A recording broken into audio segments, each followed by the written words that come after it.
Thank you very much. I'm glad I'm going to present this for you today. Welcome here. First, a disclaimer. I hope it's going to fit into 30 minutes. If it doesn't, I'm just going to speed up at the end. Right now, the second disclaimer is that Tesla has nothing to do with the registered trademark Tesla but from Elon Musk, because Tesla is a value, is a physics value. And we took it as that, and we are using it because we are adding a new commodity into the game, which I'll later explain. So first of all, what is this game that I've been working on for 3 years, something like that. It's a steampunk survival game where there is a volcano on the island. I'm not sure if you can see it well now. No, you have no chance to see the volcano, but you might see this drill ship. This drill here and a ship, which I'll tell you more in the next slide about. And on this map, on this island, there is this volcano that just keeps exploding periodically. And it creates this gameplay mechanic where you have to hide. Every 30 or 15 minutes, you have to hide somewhere under the ground or into a shelter, because otherwise you're just dead and the game is over. So that's the main mechanic of the game, this cycle, which also means there's a timer and some states on the island. There's a state after the explosion, which is a state where there's ash and dust everywhere in the air, you can't see anything.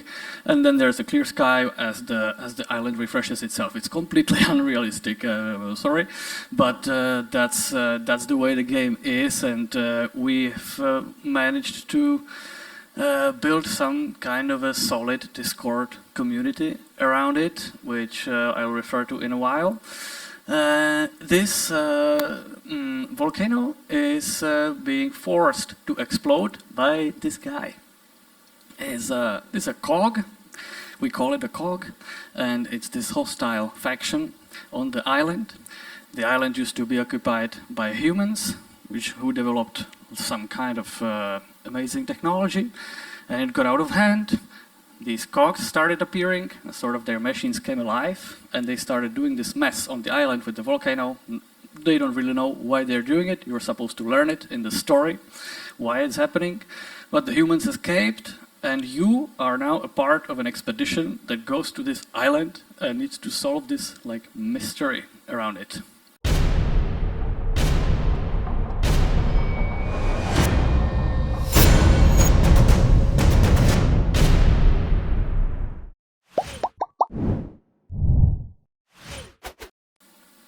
Next up is the gameplay. We were originally single player, now we are co-op, which helped the Discord community extremely, because now people are actually having fun, in groups in the game. We are also supporting modding, which can be seen, for example, here. This is a work of a player, these sprays and stuff. That's not original in the game. And in the future, we want to try and implement PvP, which is going to be a lot of fun, I think. And also pain, but probably it's gonna be worth it. This is your home in Volcanoids. That's the drill ship. You can build it, upgrade it, you can live in it, live inside it, and you have to use it for transport to go under the ground when the volcano is exploding, and to protect yourself from cogs, build turrets around it that kill them, etc., etc. Welcome. Oh my God, it's too many people. Now, I need to speak about the update. We in Volcanoids have this system, as many indie games on Steam, that we are alive based on periodic updates. 3 to 4 months is the period that the update is finished. And this way we are slowly fulfilling the milestones until we arrive to the final form of the gameplay that we want to present. In this case, this update was focused on combat updates. We have some utility updates, some research updates. This is a combat update. A few of the combat features are stunning. We didn't have any stunning functionalities. Slowing down, impairing, and that kind of stuff is there. I'll talk of more examples, yeah, and also we wanted to hype up the players because they've been asking about the Tesla update for some time, because we sort of gave them a hint a year ago that this would happen. So they kept asking about it, and they got it. Just for your imagination, I'll show you a brief, just an example of what I had to do for which objects. For example, these objects are Tesla towers that you can install on your drill ship. There are 2 types of them, and there's a 3rd type that's inside the drill ship. There's a Tesla grenade. There are these interior shocking towers for the interior of your drill ship. And then, for example, there's this funny looking Zeppelin with an electrical Tesla tower below it. So what was clear to me in the beginning was that I needed a lot of source. A lot of different source, because there are gonna be a lot of these different Tesla functions, Tesla weapons, sizes used by the enemy, used by the player. And by the way, this update is currently being made, and it will be released next week. So the implementations are still going on, and I can tell you the worst is maybe ahead of me, but I hope it's gonna go well. What I will show you today is the sound design for the handheld weapons that we are going to release. And those are 2 kinds. We will mostly focus on the Tesla cannon, but I will show you both of the features. Tesla rifle is the one that's above here. The functionalities it had, it has a left mouse button automatic rifle fire, which basically is a repeated fire. I'm gonna spill some info here, because originally it was supposed to be an attack beam. It was supposed to be a continuous beam of lightning. But in the end, it got changed because I told the programmers that if we had so many beams and so many loops, the game would suddenly just become a whole Tesla beam loop fest, and nobody would really nicely hear anything anymore. So that's why I changed it. And it is automatic targeting. This weapon doesn't need you to aim at anything. It just latches onto targets. There is also the work on the spinning of the mechs as it works, the foley, the reloading, and all of that, but that's not what I'm going to show you today. I'm going to show you today the beam, the construction of the Tesla beam. And on the Tesla cannon, it has basically the same features. We see it also has a right mouse button shield beam, so it can shield or it can beam as an attack functionality. The last feature I'm going to talk about later, the scaling damage. Now, I'm going to play this video. That's the reference I got from the boss when I got the assignment, and I was basically fascinated and just repeatedly looked at it because I didn't even know this exists. So this is a Tesla tower, I think in Chicago. What's the effect on the arcs?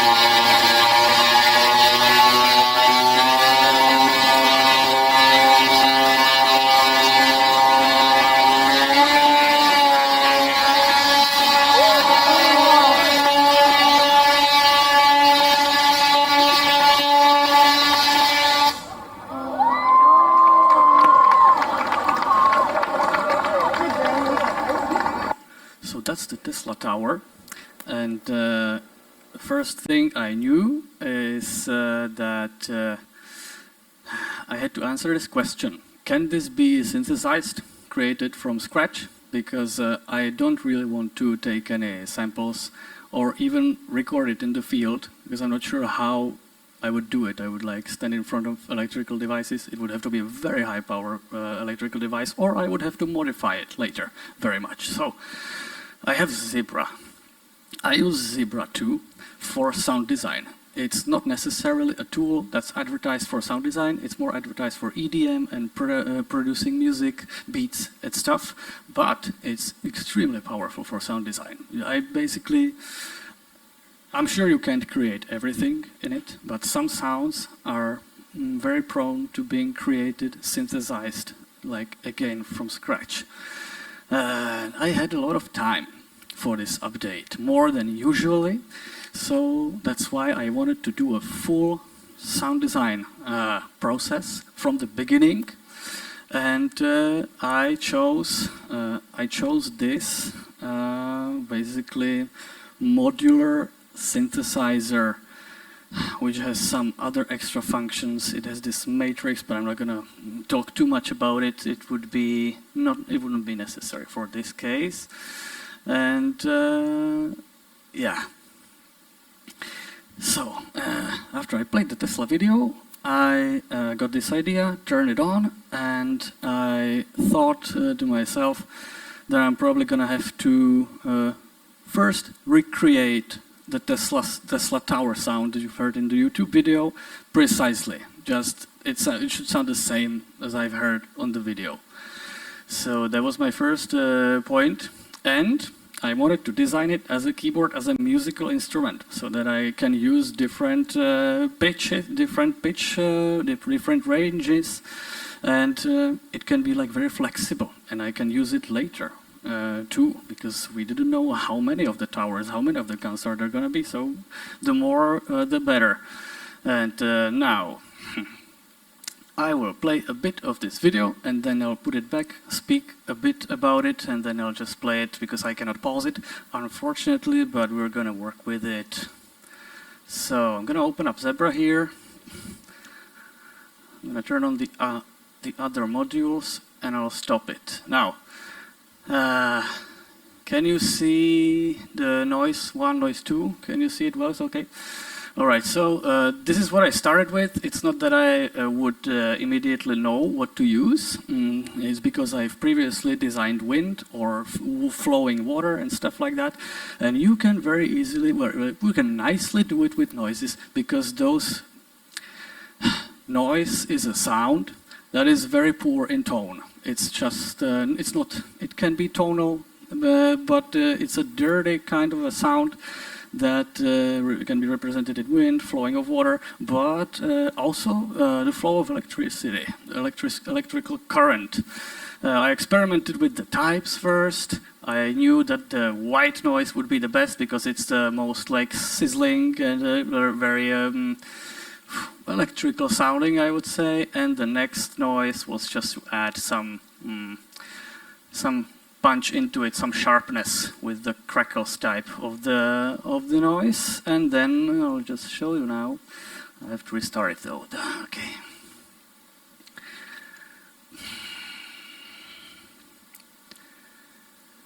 So now we'll hear the noise, and then I'll add something that's called a comp filter. Just the noise. Now,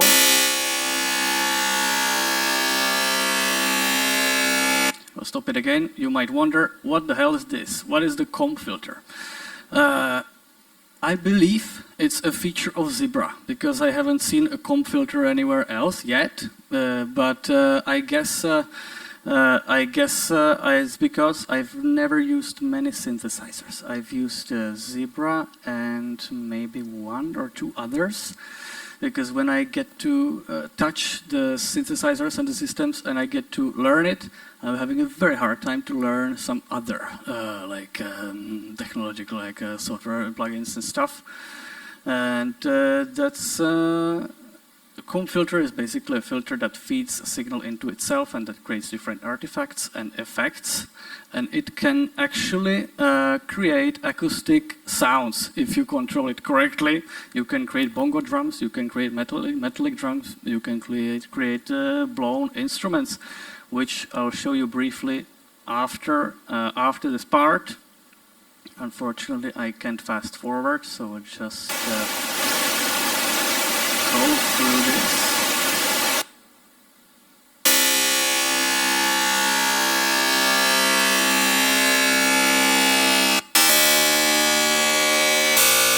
Just to show the different tones. Yeah, and then I'll be basically showing what the comp filter does in Zebra if you just use it as the one module. If you would play with it further, you can basically create percussion instruments from this. Yeah. Then came the addition of filters, different filters.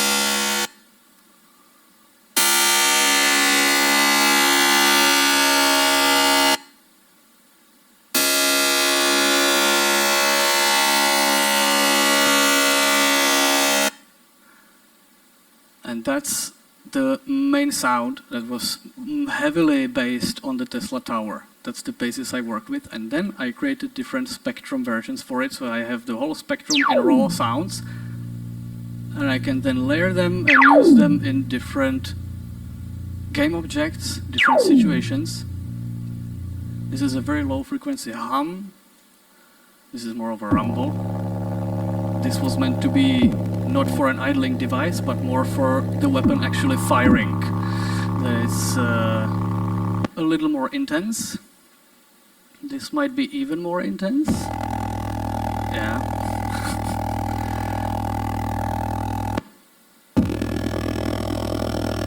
And now it had a really interesting high-pitched artifact in it. Fine. Then the highest spectrum came with buzzing and hissing.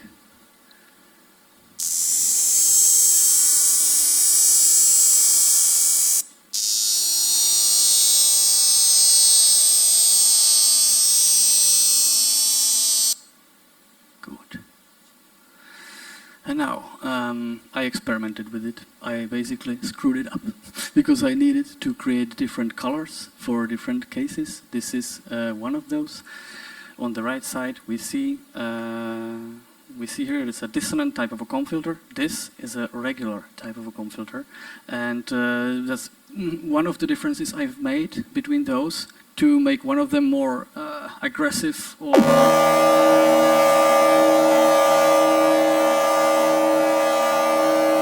This one was meant to be the human Tesla weapon, handheld, the basis for it. And next up was the more dissonant version for the enemies.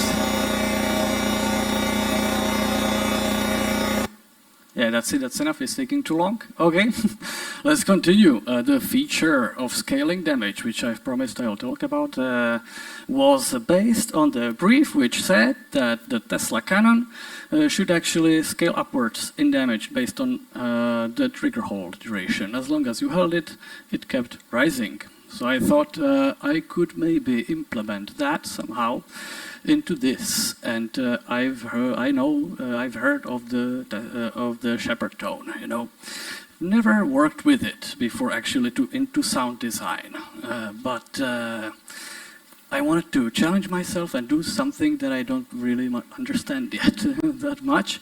And is there anyone who has no clue what the shepard tone is? I can explain. Okay. Well, the shepard tone is a sound illusion. Basically, I will explain it to you later in detail in logic, but now just basically, it can be, for example, two audio tracks above each other. Both of them are influenced by different attenuations, but the main thing is one of those, the upper one, for example, is fading down, and the one below is fading up, so they are basically crossing each other with the volumes. Then you have to map the pitch or the tone, so that, for example, the first track will rise from 0 pitch to +8, and the one below would rise from +8 to +16, and they would just keep following each other the whole time. But to me, it seems that it keeps like constantly rising. It's not happening. It's not real. But you know, if it was just simply rising, it would rise until you couldn't hear it eventually. So that's not how I could have done that. And of course, I couldn't loop that. So I had to go with this. And I'm gonna show you this short story. That's almost the final. So this was the first try. I'm showing the parameters now, the volumes, above one is going down, lower one is going up. They're basically crossing each other. The first case was only volume, nothing else, and I just tried to see how it sounds when I export it, loop it. Yeah. These two parameters that I've just shown, I'm going to talk later. Those are key scale parameter and tune parameter on the comb filter. At the first case, I thought it would be enough to just work with one of them, with pitch. Okay.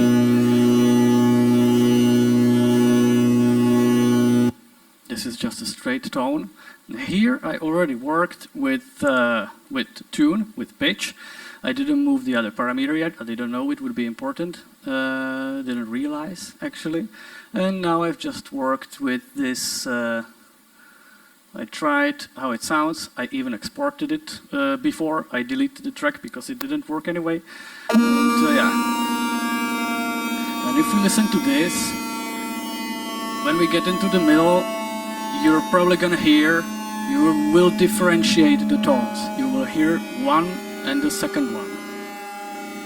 That's wrong. That's it shouldn't sound like that because I knew something else had to be moved. Perhaps the fundamental key scale and the tone, the basis of itself, which was the key scale parameter, showed up. And that's when I started manipulating it. And I basically, that's the pink or purple, this parameter. This is how I set it up. And then when you bounce it out, it will not loop. It will not. You have to ideally cut the ending off and just slide part and fade it in there. This wasn't perfect. I worked with it a bit more later, but if we check now, there was a minor bump in there, but later it became clear that it can work this way. This is just another example, so I'll skip it because we might not have enough time for that. And now, apologize for the Movie Maker. My video software for some reason was giving me trouble, so I quickly downloaded the Windows Movie Maker and recorded myself killing this helicopter drone in Volcanoids Unity Play mode. So this is what it sounded about 2 weeks ago until I started mixing. This is without mixing, so beware. I hope it's not too loud, but this is how a Tesla Canon can work in Volcanoids now.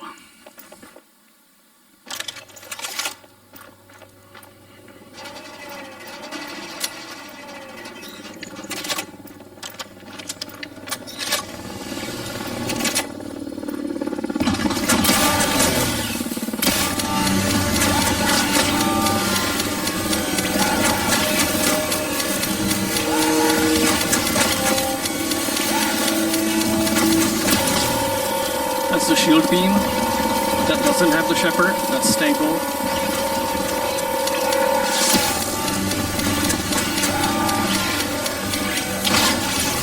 And dead. Another example is a cog holding his own cannon with a slightly different dissonant beam.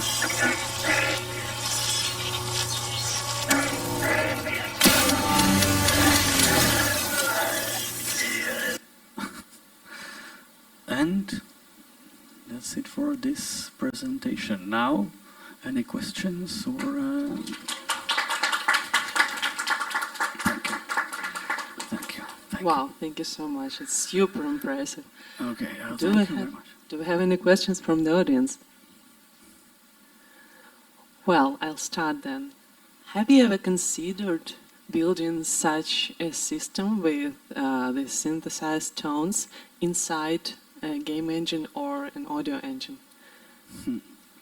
It's a very interesting question because I know about these. I'm not sure if it would create such high fidelity sound from a synth that's based in a game. I would have to I would probably not do that, but I believe that in the future the quality will go up, and well, also AI is going to enter that. It already did, so who knows where it's going, but I wouldn't probably do that now. And the game is on Unity, right? Yes. Not on Unreal Engine, so you cannot use meta sounds and Yeah, great procedural stuff. it's being built in Unity. Yeah, sometimes it's a pain, but yeah. We're going to be moving to Unity HRP in the next update, which should be like more simple, and well, it should lessen the load on the processing of graphics and stuff. Our 3D designer is very happy about that, but we even consider moving to another engine the first year. But we didn't, because it would take too much time to change it. I just decided not to. Thank you. Any other questions? Do you have? Yes, I do have a question. Thank you so much for your presentation, David. That was so exciting to see your sound design process here. And my question is basically, how did you handle the implementation of it? Was that straightforward, or did you have some stories that you can tell here? Good question, very good question. I originally wanted to ask a question myself at the end of the presentation, just to hear your opinions on possible implementation of that. Well, the implementation of this, given that we are only working with Unity, was based on me designing a new tool, a new component for the programmers. We went through it. We created a new feature, basically, that has a start clip, a crossfade of a certain length, of a certain, not shape, because it's Unity doesn't, you can't really work with that so easily in there, but it starts, crossfades into a loop, and then as long as you hold it, the loop will last, and on release you go into the end clip. The same system is applied on the spinning mechanics of the Tesla gun. As you click it, it starts spinning, immediately it fires. And it also spins if you cannot target anything. If you can target anything, it will just spin and click, because it cannot trigger itself. Yeah, but the implementation had some bumps, because, for example, I've made one mistake. I've made a mistake in the sense that I made the start clip, loop clip, and end clip. And what I actually needed to do as well is cut a little bit of the loop. Basically, best way to do it at the beginning of the loop, or somewhere a little far behind, and merge that, layer that into the start clip a little bit, so that there's already a little bit of the tonality of the loop. There was some before, but I needed to boost it a little, because the crossfade didn't work tonally. It went it wouldn't feel nice. And also, there was a lot of playing with the length of crossfades. It very much surprised me how many times I had to try and change the value of the crossfades. So yeah, that's mostly what it took now. Mostly it. How many layers does the final sound of the gun have? I don't even know, and I'll look here. For once, I put it here, never looked at it. Now I'm gonna, yeah, well, there's one thing, what you've seen was basically creating the core, the raw, not raw stuff, but the core stuff that's gonna be in the guns. But you definitely heard some electricity sounds, zaps, and moving electrical cables maybe, and that was all done with different layers. One Tesla gun has 10 layers. One Tesla cannon has, so it was created from 10 layers, but those 10 layers were created from previously already processed concept loops, which were about 20. I merged those together. It depended on different spectrums. Some of them were the thin buzzes, the very high sounds.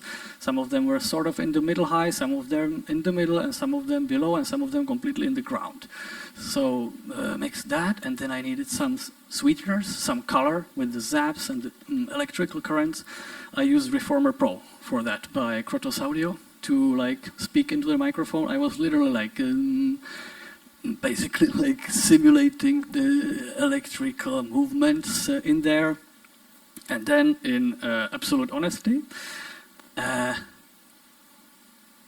it also is processed by a thing called Pitch Monster by devious machines, which can vocode, it can change pitch, of course, and it can create chords also from the pitch that you're recording, because it just expands the pitch and multiplies it into polyphonic.